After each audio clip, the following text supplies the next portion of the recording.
Bismillahirrahmanirrahim. Dear students, Assalamu alaikum and welcome to the next lecture of Mathematics 9 chapter number 11 Parallelograms and Triangles.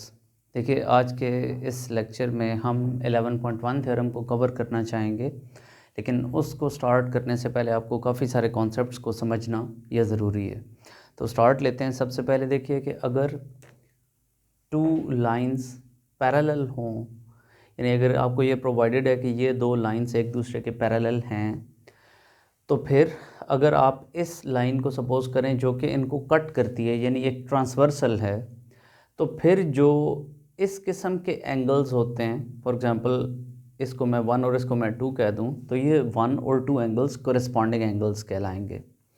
और मिसाल के तौर पर ये एक एंगल 1 है और ये एक एंगल 3 है, तो 1 और 3 एंगल्स ये कॉन्ग्रुएंट होंगे और ये अल्टरनेट एंगल्स कहलाएंगे। और अगर आप यहाँ पर देख रहे हैं कि ये भी एक स्ट्रेट लाइन है और ये भी एक स्ट्रेट सीधी लाइन है, तो दो स्ट्रेट लाइंस जब एक दूसरे को कट करें तो ऑपोजिट फेसेस पर बनने वाले एंगल्स वर्टिकली ऑपोजिट एंगल्स कहलाते हैं और ये भी कॉन्ग्रुएंट होते हैं। सिमिलरली अगर मैं यहाँ पर एक एंगल 4 ले लूँ और एक एंगल 5 ले लूँ, तो 4 और 5 भी अल्टरनेट एंगल्स होंगे और ये कॉन्ग्रुएंट एंगल्स होंगे। सिमिलरली अगर आपसे कह दिया जाए कि 1 और 7, तो 1 और 7 भी वर्टिकली ऑपोजिट एंगल्स हैं और ये कॉन्ग्रुएंट हैं। अगर आपसे कह दिया जाए कि 4 और 6, तो ये भी वर्टिकली ऑपोजिट एंगल्स हैं और ये कॉन्ग्रुएंट हैं। इसी तरह से अगर आप देखें कि 4 और फॉर एग्जांपल इसको मैं 8 एंगल कह दूं, 4 और 8 एंगल्स करस्पॉन्डिंग एंगल्स कहलाएंगे और ये भी कॉन्ग्रुएंट होंगे। 3 और 7 करस्पॉन्डिंग एंगल्स कहलाएंगे, ये भी कॉन्ग्रुएंट होंगे। 5 और 6 करस्पॉन्डिंग एंगल्स हैं और ये भी कॉन्ग्रुएंट हैं। 1 और 2 करस्पॉन्डिंग एंगल्स हैं और कॉन्ग्रुएंट हैं। तो इन एंगल्स का कॉन्सेप्ट अंडरस्टैंड करने के बाद अब हम आते हैं कि पैरेललोग्राम की डेफिनेशन क्या है। देखिए, फर्स्ट ऑफ ऑल एक ऐसा क्वाड्रिलेटरल के जिसकी ऑपोजिट साइड्स पैरेलल हों उसको आप पैरेललोग्राम बोलते हैं। यानी आप देख रहे हैं कि ये क्वाड्रिलेटरल ABCD है जिसकी ऑपोजिट साइड्स AB और DC ये पैरेलल हैं। सिमिलरली AD और BC ये साइड्स पैरेलल हैं, तो आप इसको पैरेललोग्राम बोलोगे। सिमिलरली अगर आपसे कह दिया जाए PQRS, तो ये भी एक पैरेललोग्राम है, बिकॉज PQSR के पैरेलल है और PSQR के पैरेलल है, तो ये भी एक पैरेललोग्राम है। सिमिलरली आप देख रहे हैं WXYZ या PSWR, ये सब भी पैरेललोग्राम्स की कैटेगरी में आते हैं। यानी ये तमाम ऐसे क्वाड्रिलेटरल्स हैं, यानी ऐसी 4 साइडेड फिगर्स हैं कि जिनकी ऑपोजिट साइड्स पैरेलल हैं, तो आप इन सब को पैरेललोग्राम कहोगे। ऑल्दो इसका पर्टिकुलर नेम रेक्टेंगल है, इसको आप स्क्वायर कहते हो, इसको आप रोम्बस कहते हो और इसको आप पैरेललोग्राम कहते हो। ये ऑर्डिनरी पैरेललोग्राम है जिसमें जस्ट ऑपोजिट साइड्स पैरेलल हैं, लेकिन ये स्पेशल टाइप ऑफ पैरेललोग्राम है जिसके अंदर ऑपोजिट साइड्स पैरेलल होने के साथ साथ इंटरनल एंगल्स 90 डिग्री के इक्वल हैं। ये एक स्पेशल टाइप ऑफ पैरेललोग्राम है जिसमें ऑपोजिट साइड्स पैरेलल होने के साथ ऑल 4 साइड्स कॉन्ग्रुएंट भी हैं और इंटरनल एंगल्स 90 भी हैं। और इसमें ऑल 4 साइड्स इक्वल तो हैं लेकिन इंटरनल एंगल 90 नहीं है। ये भी पैरेललोग्राम है, ये भी पैरेललोग्राम है, ये भी स्पेशल टाइप ऑफ पैरेललोग्राम है और ये भी स्पेशल टाइप ऑफ पैरेललोग्राम में आता है, इसको आप स्क्वायर बोलते हैं और इसको आप रोम्बस बोलते हैं। सो इसी तरह से अगर आप ये कंसिडर करें ये, तो आप इसको रेक्टेंगल कहते हैं, इसको पैरेललोग्राम कहते हैं। हालांकि ये सारे के सारे पैरेललोग्राम्स होते हैं, यानी रेक्टेंगल भी, स्क्वायर भी, रोम्बस भी, ये सब पैरेललोग्राम्स की कैटेगरी में आते हैं। ऑल 4 साइड्स पैरेलल हैं और ये 4 साइडेड फिगर्स हैं। So 4 sided figure in which opposite sides are parallel is called parallelogram. तो इस तरह से ये आपके पास सब पैरेललोग्राम्स को हमने डिस्कस कर लिया। अब हमने प्रूव करना है कि पैरेललोग्राम चाहे इस टाइप का हो, इस टाइप का, या इनमें से किसी टाइप का हो, पैरेललोग्राम हमेशा इन 3 प्रॉपर्टीज़ को सेटिस्फाई ज़रूर करेगा कि उसके ऑपोजिट साइड्स कॉन्ग्रुएंट होंगी। मींस के इस साइड को इस साइड के साथ कंपेयर करें या इस साइड को इस साइड के साथ कंपेयर करें, ये आपस में इक्वल होंगी, ये इसके और ये इसके इक्वल होगी।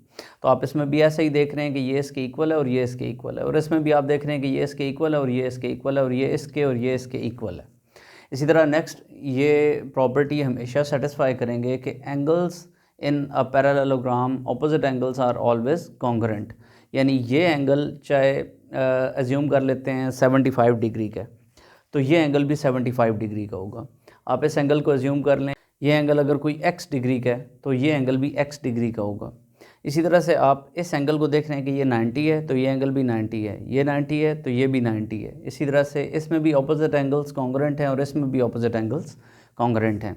नेक्स्ट प्रॉपर्टी ये हमेशा ये सेटिस्फाई करेंगे कि इनकी जो डायगनल्स हैं, यानी पैरेललोग्राम का एक डायगनल है AC, एक डायगनल है BD, तो ये दोनों डायगनल्स एक दूसरे को 2 इक्वल पार्ट्स में डिवाइड करेंगे, जिसे हम बाइसेक्ट करना बोलते हैं। यानी आप देख रहे हैं कि diagonals in a parallelogram bisect each other. मतलब ये हुआ कि यहाँ से यहाँ तक की जो डायगनल की लेंथ आ रही है, यहाँ से यहाँ तक लेंथ उतनी ही होगी। उसके बाद यहाँ से यहाँ तक की जो लेंथ डायगनल की आ रही है, ये पार्ट इधर से इधर तक के पार्ट के इक्वल होगा, यानी ये डायगनल से एक दूसरे को बाइसेक्ट करेंगे।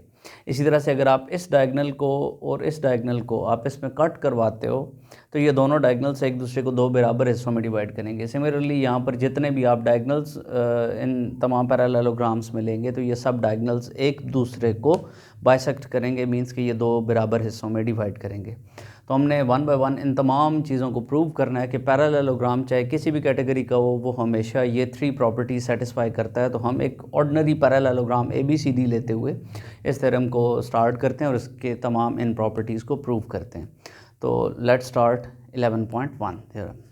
तो अब देखिए, जैसा कि हमने प्रूव करना है कि इन अ पैरेललोग्राम ये 3 प्रॉपर्टी सेटिस्फाई हो रही होंगी, तो हमने एक पैरेललोग्राम कंसिडर कर लिया। इसका नाम आप रख दें ABCD। ABCD is a parallelogram. Next आप देखिए कि एक डायगनल AC आप ड्रॉ कर दें, एक डायगनल BD ड्रॉ कर दें। तो आप इसमें डिफरेंट एंगल के नेम्स दे दें, जैसा कि आप यहाँ पर फिगर में खुद से दे सकते हैं कोई भी नाम। आप ये जो डायगनल्स का मीटिंग पॉइंट है इसको आप O का नाम दे दें। तो अब हम नाम इस तरह से एंगल्स के देते हैं कि 1 2 3 4 5 6। इस तरह से नेम्स मैंने रैंडमली दे दिए, आप अपनी मर्ज़ी से दे सकते हैं, लेकिन अगर आप इसी चीज़ को फॉलो करते हैं तो इसके कोरिस्पॉन्डिंग आपको प्रूव करना पड़ेगा। यानी अगर एक स्टूडेंट 1 इसको नहीं इसको ले लेता है, 2 इसको नहीं उसको ले लेता है, तो इसके मुताबिक फिर थ्योरम में कोई चेंजेस भी लानी पड़ेगी अकॉर्डिंगली। तो आप वो तमाम चेंजेस को अकॉर्डिंगली अगर लेकर आते हो तो फिर तो ठीक है, लेकिन अगर फिगर में चेंजेस आ जाएँ और थ्योरम एज इट इज़ वही हो तो फिर वो मिस्टेक कंसिडर किया जाएगा। सो अगर आप फिगर का नाम PQRS देते हैं और यहाँ पर आप इन अ पैरेललोग्राम ABCD लिखते हैं तो ये आप इसमें मैच नहीं कर रहा। सो ट्राई करें कि आपने जो नेम्स दिए, जो एंगल के नेम्स दे रहे हैं, जो फिगर के नेम्स दे रहे हैं, उनको एज इट इज़ वही लेंगे। नेक्स्ट ये देखिए कि आपने जो कुछ यहाँ पर फिगर में ये मेंशन किया, इस सब को हम यहाँ पर गिवन डाटा में लिखते हैं। हम कहते हैं कि we have given a parallelogram ABCD।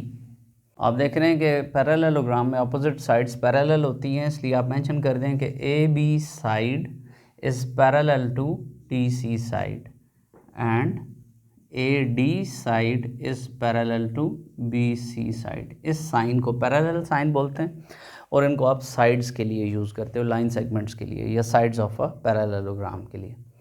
Next देखिए कि इसमें जो डायगनल है आप लिखते हैं डायगनल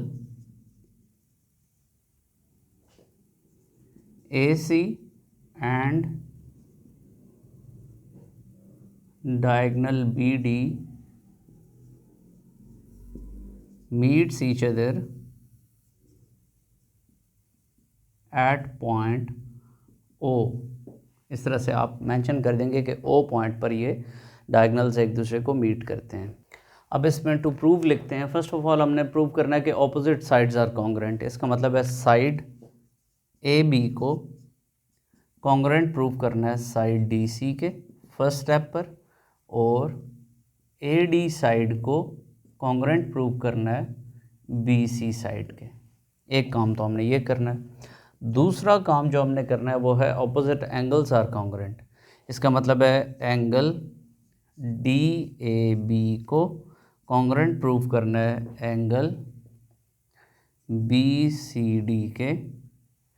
देखिए A एंगल C एंगल के कॉन्ग्रुएंट है, वो आपने प्रूव करना है। इसी तरह से B और D कॉन्ग्रुएंट है, आप उसके लिए कह दें angle ADC is congruent to angle CBA, तो D वर्टेक्स पर B वर्टेक्स के कॉन्ग्रेंट एंगल होगा। इस बात को आपने प्रूव करना है। और थर्ड जो आपने चीज़ प्रूव करनी है वो है कि डायगनल्स एक दूसरे को बाइसेक्ट करते हैं। इसका मतलब हुआ कि A से O तक का जो डिस्टेंस है वो C से O तक के डिस्टेंस के इक्वल है। तो इस तरह से आप कह देंगे। इसी तरह से आपने प्रूव करना है कि DO या OD is congruent to OB या BO। तो इस तरह ये चीज़ें आपने प्रूव करनी है। इसका मतलब हुआ डायगनल्स बाइसेक्ट करते हैं, इसका मतलब है ऑपोजिट एंगल्स कॉन्ग्रुएंट हैं, और इसका मतलब है कि ऑपोजिट साइड्स कॉन्ग्रुएंट हैं। तो हमने वन बाय वन इन तमाम चीज़ों को प्रूव करना है। कंस्ट्रक्शन इसकी लिखते हैं। Name the angles as shown in figure, angle 1 2 3 4 5 6। इस तरह से आप कह सकते हैं। अब हम इसके प्रूफ को स्टार्ट करते हैं जी। तो अब देखिए कि हम इसके प्रूफ को स्टार्ट करते हैं। हमने कुछ स्टेटमेंट्स देनी है, हर स्टेटमेंट का हमारे पास कोई रीज़न होना चाहिए, और इस तरह से हमने वन बाय वन इन तमाम बातों को जो हमने लिखी है इनको हम प्रूव करते हैं। देखिए, फॉर सिंपलिसिटी पर्पस आप ABCD once again parallelogram draw करें। मैं सिर्फ समझाने के लिए ये ड्रॉ कर रहा हूँ। देखिए, आप देख रहे हैं कि AB साइड DC साइड के पैरेलल है, क्योंकि ये पैरेललोग्राम है, और इसी तरह से ये साइड इस साइड के पैरेलल है। तो जब आपने ये डायगोनल ड्रॉ किया तो ये और ये एंगल्स कॉन्ग्रुएंट होंगे। मैंने आपको स्टार्ट में बताया था कि जब टू लाइंस पैरेलल हों और उन्हें एक ट्रांसवर्सल कट करे तो ये जो ऑपोजिट फेसेस पर एंगल्स बन रहे होते हैं ये अल्टरनेट एंगल्स होते हैं और ये कॉन्ग्रुएंट होते हैं। सिमिलरली अगर आप देखें कि ये एंगल और वो एंगल, यानी ये यहाँ पर अगर 2 है और यहाँ पर 3 है, तो 2 और एंगल 3 जो हैं, यानी एंगल 2 की मेजरमेंट और एंगल 3 की मेजरमेंट ये कॉन्ग्रुएंट होंगी। ये 1 और 4 से मुराद एंगल की वैल्यू नहीं है, बल्कि एंगल का नाम है। एंगल का नाम एंगल 1 है, जो कि मे बी 30 डिग्री है, 40 डिग्री है, 50 डिग्री, कुछ भी हो सकता है। इसी तरह एंगल 4 से मुराद एंगल का नाम है, ना कि उसकी मेजरमेंट है कि ये 4 डिग्री का एंगल, ऐसी नहीं है बात। एंगल 2 और एंगल 3 जो हैं ये उनके नेम्स हैं, इनकी मेजरमेंट्स डिफरेंट हो सकती हैं। फॉर एग्जांपल इसकी मेजरमेंट 30 डिग्री है तो एंगल 3 पर भी 30 डिग्री बन रहा होगा। फॉर एग्जांपल मैं कहता हूँ एंगल 1 पर 45 डिग्री है तो एंगल 4 पर भी 45 डिग्री होगा, एज्यूम कर रहे हैं। तो इस तरह से हम यहाँ पर ये देख रहे हैं कि जब दो साइड्स पैरेलल हों और उन्हें ट्रांसवर्सल कट करे तो ये दो एंगल्स अल्टरनेट एंगल्स होते हैं, और इसी तरह से ये दो एंगल्स भी अल्टरनेट एंगल्स होंगे। और इसका क्या रीज़न है कि 2 और 3 एंगल अल्टरनेट क्यों हैं? बिकॉज ये साइड इस साइड के पैरेलल है, तो फिर ये ऑपोजिट एंगल्स कॉन्ग्रुएंट होंगे। कहने का मकसद ये है कि देखिए, अगर आप इन दो साइड्स को पैरेलल लेते हैं तो इससे ये दो एंगल्स कॉन्ग्रुएंट बनते हैं 1 और 4। जब आप इसको इसके पैरेलल लेते हैं तो उससे ये और ये एंगल्स बनते हैं अल्टरनेट एंगल्स। तो एंगल 2 और 3 क्यों कॉन्ग्रुएंट हैं? आप इसका रीज़न देंगे because side AD is parallel to BC। और एंगल 1 और 4 क्यों कॉन्ग्रुएंट हैं? Because DC side is parallel to AB side. तो इन रीजंस के करस्पॉन्डिंग आप ये रीजनिंग दे सकते हो कि angle 1 and 4 is congruent because AB is parallel to DC, it is given, और AD और BC क्योंकि पैरेलल हैं, ये हमें बात बताई गई है, इसलिए एंगल 2 को एंगल 3 के कॉन्ग्रुएंट होना चाहिए because of alternate angles.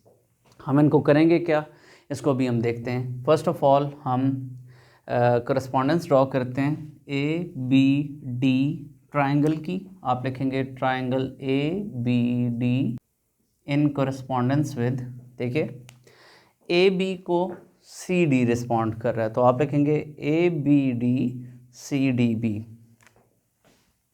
Triangle CDB। इस तरह से आप लिख देंगे। अब इन दो ट्राइंगल्स को कंपेयर करते हैं और इनको प्रूव करते हैं कि ये कॉन्ग्रुएंट हैं। देखिए, दो ट्राइंगल्स में ये एंगल इस एंगल के कॉन्ग्रुएंट है।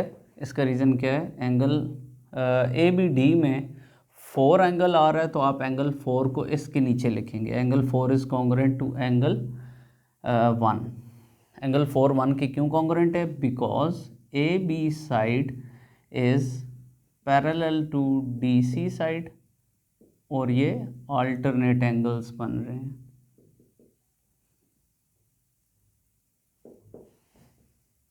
नेक्स्ट है कि angle 2 is congruent to angle 3। इसका रीज़न हम ये देंगे कि AD side is parallel to BC side and the reason is they are alternate angles।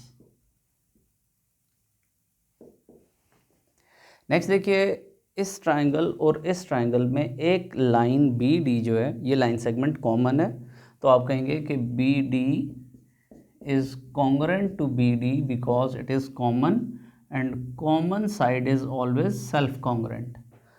तो अब आप देख रहे हैं कि दो ट्राइंगल्स में एक ये एंगल कॉन्ग्रुएंट है, फिर साइड कॉन्ग्रुएंट है, फिर एंगल कॉन्ग्रुएंट है। तो एंगल साइड एंगल के मुताबिक ट्राइंगल ABD कॉन्ग्रुएंट है ट्राइंगल CDB के। आप इसको लिखेंगे ASA is congruent to ASA। With reasons आपने ये प्रूव कर दिया कि दो ट्राइंगल्स कॉन्ग्रुएंट हैं। अगर ये दो ट्राइंगल्स कॉन्ग्रुएंट हैं तो आप जानते हैं कि इनकी कॉरेस्पॉन्डिंग साइड्स को कॉन्ग्रुएंट होना चाहिए। मतलब इसका क्या हुआ कि AB साइड को कॉन्ग्रुएंट होना चाहिए। AB को किसके कॉन्ग्रुएंट होना चाहिए? CD के। So AB is congruent to CD and AD is congruent to CB या BC। और इसका रीज़न आप क्या लिखेंगे? Corresponding sides of congruent triangles. इस रीज़न के मुताबिक ये दो साइड्स आपने कॉन्ग्रुएंट प्रूव कर ली। पहला स्टेप आपने प्रूव कर लिया कि ABDC के कॉन्ग्रुएंट है और ADBC के कॉन्ग्रुएंट है। अब हमने ये फर्स्ट पार्ट तो इसका प्रूव कर लिया। सेकंड पार्ट के अंदर देखिए कि आपने ऑपोजिट एंगल्स को कॉन्ग्रुएंट प्रूव करना है। आप देख रहे हैं कि एंगल A एंगल C के कॉन्ग्रुएंट है। इसका क्या रीज़न है? बिकॉज जब दो ट्राइंगल्स कॉन्ग्रुएंट हैं तो उनके कॉरेस्पॉन्डिंग एंगल्स जो हैं वो कॉन्ग्रुएंट होने चाहिए। तो आप लिखेंगे angle A is congruent to angle C, या अगर मैं पूरे वर्टिसेस के नेम्स दे दूं तो आप लिखेंगे angle DAB is congruent to angle DAB है, DAB, तो यहाँ पर BCD आएगा, BCD, यानी एंगल A और एंगल C कॉन्ग्रुएंट है। और इसको आप 1 का नाम दे दें और कह दें corresponding angles of congruent triangles. ये दो एंगल्स एंगल A और एंगल C ये कॉन्ग्रुएंट हो चुके हैं। अब हम आते हैं कि एंगल B और एंगल D कैसे कॉन्ग्रुएंट है। उसके लिए आप देखिए मेजरमेंट ऑफ एंगल 1 को आप कह रहे हो कि ये इक्वल है मेजरमेंट ऑफ एंगल 4 के, और मेजरमेंट ऑफ एंगल 2 इक्वल है मेजरमेंट ऑफ एंगल 3 के। तो ये मेजरमेंट्स क्यों कॉन्ग्रुएंट हैं? क्योंकि ये अल्टरनेट एंगल्स हैं, जैसा कि हम ऊपर ये बता चुके हैं। तो अब अगर आप इन दोनों को ऐड कर दें, यानी अगर मैं इसको A और इसको B कह दूं और मैं कहूँ जी हम ऐड करते हैं A और B को, तो measurement of angle 1 plus measurement of angle 2 को इक्वल होना चाहिए measurement of angle 3 plus measurement of angle 4 के। और इसको आप कहेंगे एडिंग A एंड B। ये बुक से मैं माइनर सा चेंज कर रहा हूँ तो आप इसको देख सकते हैं।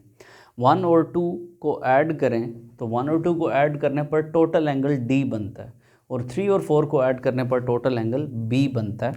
तो आप कहेंगे कि यूजिंग दिस स्टेटमेंट, अगर आप इसका नाम C रख देते हैं तो आप कहेंगे कि measurement of angle ADC is equal to measurement of angle CBA। ये D पर बन रहा है, ये B पर बन रहा है, और D और B पर एंगल्स क्यों कॉन्ग्रुएंट हैं? From C,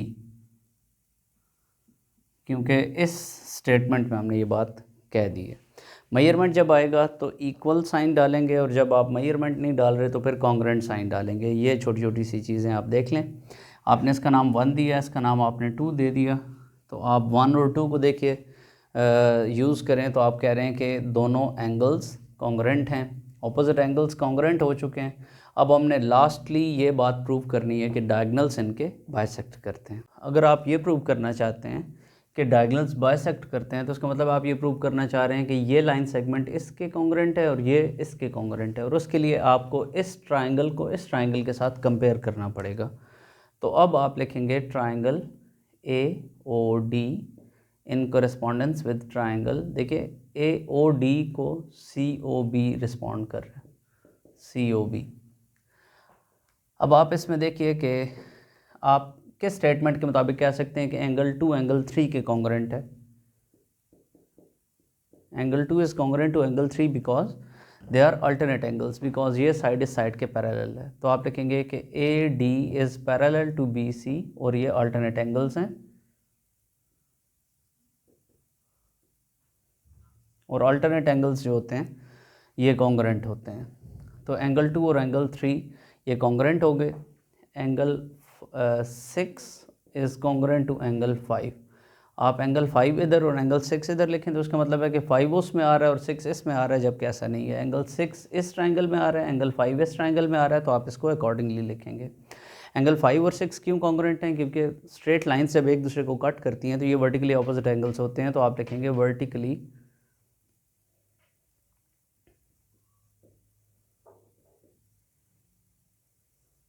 opposite angles.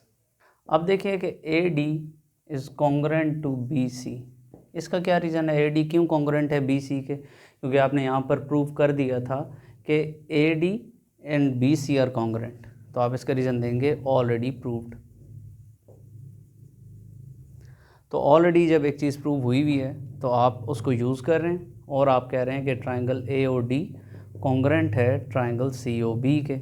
ये दो ट्राइंगल्स कॉन्ग्रुएंट हैं यूजिंग द टेक्निक ये साइड, ये एंगल और ये एंगल, यानी side angle angle is congruent to side angle angle. दो ट्राइंगल्स जब कॉन्ग्रुएंट हों तो इनकी कोरेस्पॉन्डिंग साइड्स और कोरेस्पॉन्डिंग एंगल्स कॉन्ग्रुएंट होते हैं। तो आप कहेंगे then O A is congruent to O C and O D is congruent to O B. और इसका रीज़न आप क्या देंगे? Corresponding sides of congruent triangles. तो इस तरह से करके आपने ये थ्योरम कंप्लीट कर लिया। आई थिंक कि आपको ये तमाम कॉन्सेप्ट्स क्लियरली अंडरस्टैंड कर लिए होंगे आपने। सो आने वाले लेक्चर में हम 11.2 थ्योरम को कंप्लीट करेंगे, और करते करते हम तमाम थ्योरम्स को कवर करके और 11 चैप्टर को एंड करेंगे। So keep watching this channel. अगर आपको ये वीडियोस पसंद आ रही हैं तो प्लीज़ इस चैनल को सब्सक्राइब करें, इसे शेयर करें और मैक्सिमम स्टूडेंट्स तक इसे पहुंचाएं। Thank you so much for watching. Take care. अल्लाह हाफिज़।